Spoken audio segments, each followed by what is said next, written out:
So I guess the first question for you is, you played in Israel and you played in the Israeli Baseball League.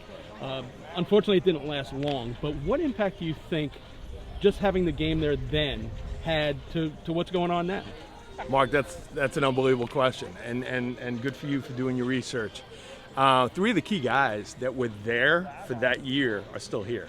And there was a movie made called Holy Land Hardball, and three of the four guys they followed, which was myself, Nate Fish, and Dan Rutenberg, are still here. Nate's my third base coach. He was your roommate, wasn't he? He was my roommate. He's become like a little brother over the years. The IBL I kind of look at as a launching pad to the next steps, and I don't think without the IBL we would be here right now. They wouldn't know who I was, and guys like Fish and stuff. Fish ended up in 2013 making Aliyah and moving to Israel for 3 years and tried to build baseball even to a greater extent there. So then you also had the experience with the Maccabi games, a 13-year-old team and an 18-year-old team. No, both 18. Oh, both 18. Yeah, it was just in 2013 and 2017. Okay. All right. What was that experience like, and how did that, what are the two differences? What are the differences between coaching that and this? Well, you're talking about 17, 18-year-old kids trying to give them their first great experience at Israel and adding in some baseball to it. Awesome, great experience in 2013. I had the privilege of coaching Dean Kramer, right, who just up with the Orioles this year. 2017, my son, who just graduated Columbia and he's playing pro ball overseas. A guy like Sean Gusenberg was just drafted by the White Sox. So real good quality baseball. But again, it's 17, 18-year-old baseball. Dealing with this, I'm dealing with professional baseball players. You got guys like Ian Kinsler that played 14 years in the big leagues. Danny, 10 years. Guys that had, a little bit of time here and there, and a bunch of indie ball players. The game doesn't change. And I'm a very prepared guy.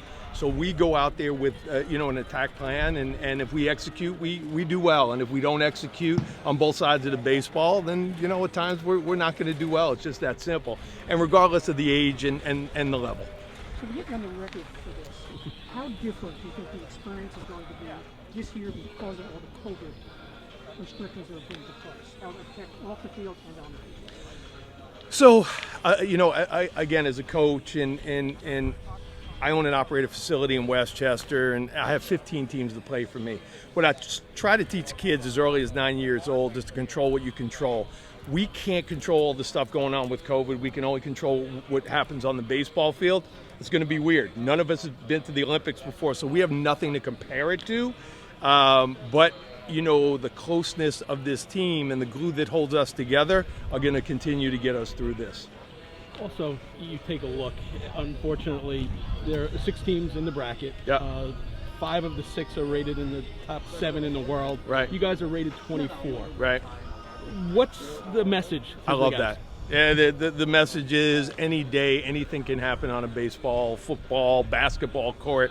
In 2019, no one gave us a shot to get out of the B pool, right? Never mind get to the Olympics, right? It was like our goal is to get from the B to the A for the first time in the history of Israel.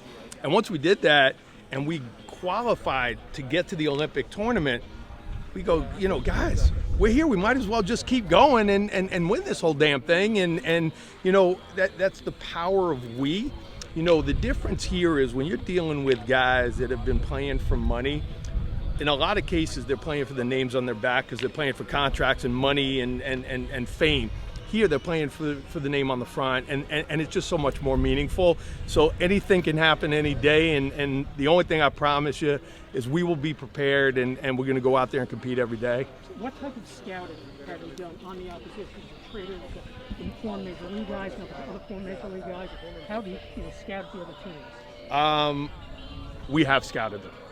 We've done a real good job. That's where I'll leave it. We've got some great guys in great positions in and out of Major League Baseball. in and out of international baseball. So like I said, we will definitely be prepared.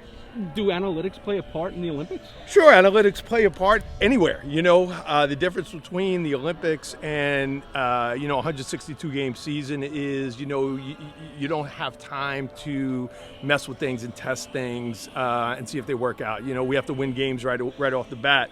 I'm an old school guy, but I'm open to analytics. And we will use analytics, but analytics come down to, can my pitchers make pitches, and, are we going to be in the right spots to make the plays? But it'll play a part.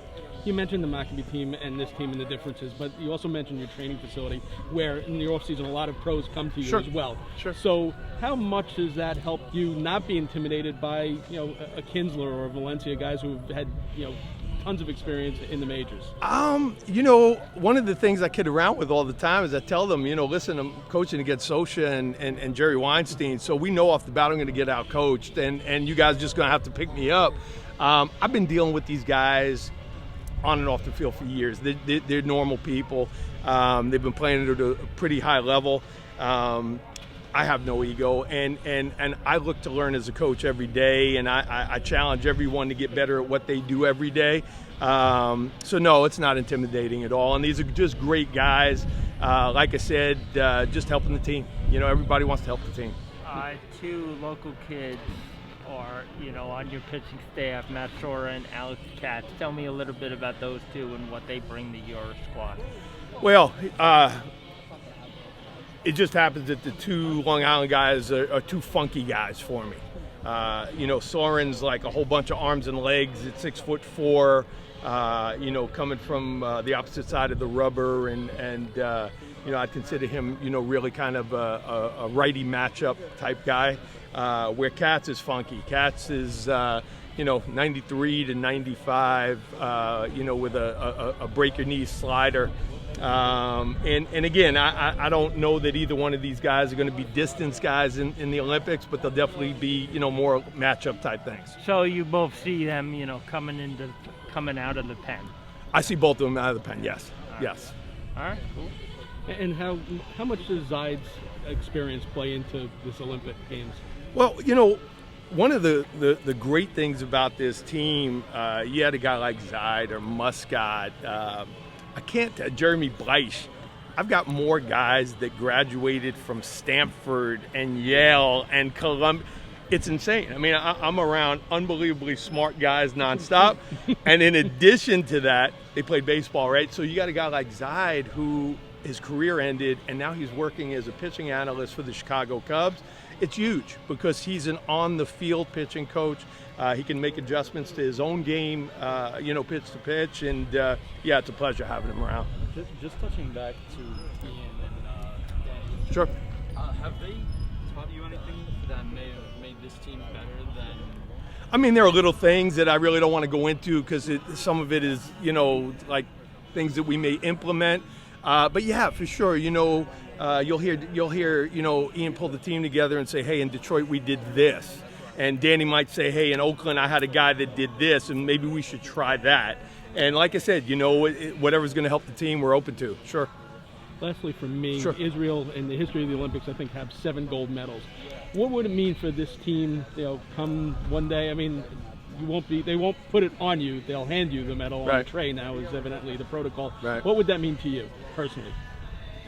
That's such a great question. I don't know how to answer that right now because, every 2-3 days I pinch myself and ask me if this is really happening. At that point, I may decide if it happens that, I would try to get involved in politics and see if I could solve the Middle East peace crisis, having taken Israel to a medal of any color.